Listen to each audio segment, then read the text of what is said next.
Yo la compagnie, c'est Mushroom. Aujourd'hui on se retrouve pour une nouvelle vidéo sur le configuromatique de Top Achat. Donc pour 2022 je reprends la série des meilleurs configs. Donc on va tout de suite commencer par une config à 450 €.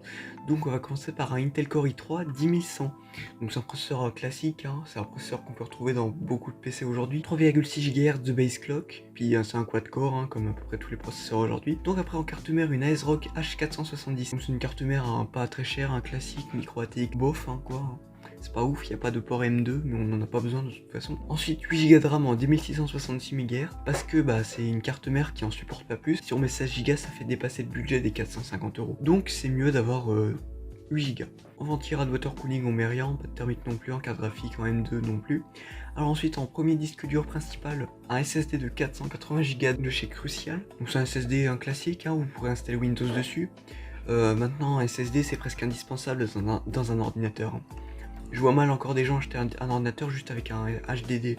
Parce que déjà un HDD c'est lent, c'est pas vraiment bien, puis c'est fragile, donc je préfère mieux un SSD qu'un HDD, ça je vous le dis. Donc ensuite du coup le HDD c'est un HDD de 1 Tera, vous pourrez mettre des jeux, des documents, tout ce que vous avez besoin de mettre. Donc ensuite en boîtier et en alimentation, j'ai pas pris des trucs bien.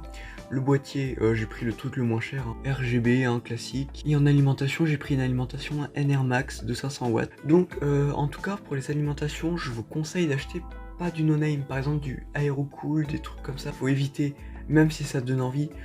Il y a un seul truc que je vous demande en priorité, c'est vraiment prenez une 80 plus bronze au minimum.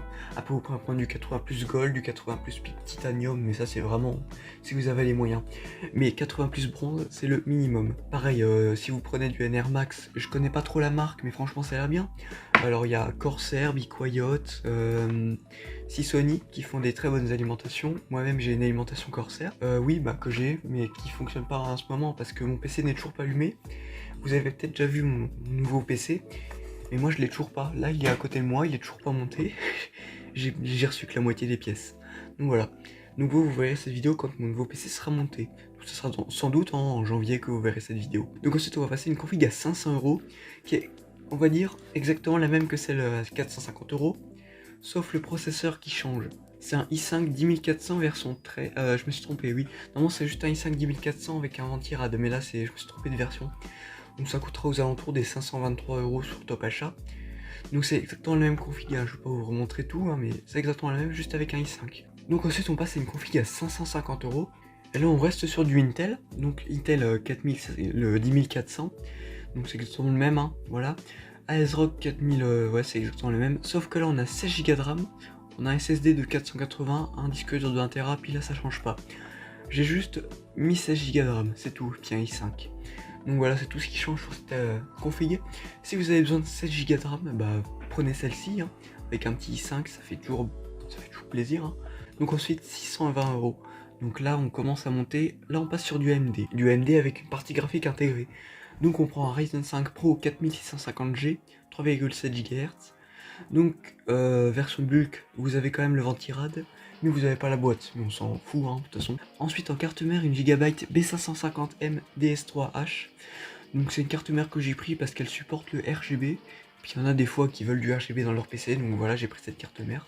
Donc ensuite en RAM, j'ai pris de la DDR4 Corsair 3600 MHz en 16 Go. Donc c'est vraiment la norme aujourd'hui.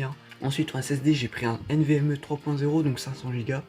Le même disque dur de 1 Tera, le Western Digital. Ensuite le même boîtier, mais une alimentation un peu plus qualitative, une Be Quiet System Power 9, 500 watts. Donc elle coûte un peu cher, ça je vais vous le dire, voilà. Par exemple mon alimentation Corsair, je l'ai payé 50 €. C'est une 550 watts RGB blanche, mais voilà. Si vous trouvez une bonne affaire sur une alimentation, allez-y. On passe sur du 800 €. Donc on retourne sur Intel. Donc cette fois-ci j'ai pris un Intel sans partie graphique. Donc quand vous avez un F à la fin d'une caractéristique de Intel, ça veut dire que votre Intel ne comporte pas de carte graphique. Ensuite une ASRock B560M HDV. Donc c'est une carte mère classique. 16 Go de RAM en 3600 MHz, exactement la même. Et ensuite là j'ai pris une carte graphique, mais pareil je vous déconseille d'acheter une carte graphique en ce moment. Donc c'est une GTX 1050 Ti Twin X2, donc c'est une Inno 3D. J'ai pris presque la moins chère, hein. Donc pareil, même SSD, même disque dur, même boîtier, puis même alimentation. Donc en tout cas, j'espère que vous aurez aimé cette vidéo. N'hésitez pas à lâcher un petit pouce bleu, et on se retrouve pour une prochaine vidéo. Allez, bye bye.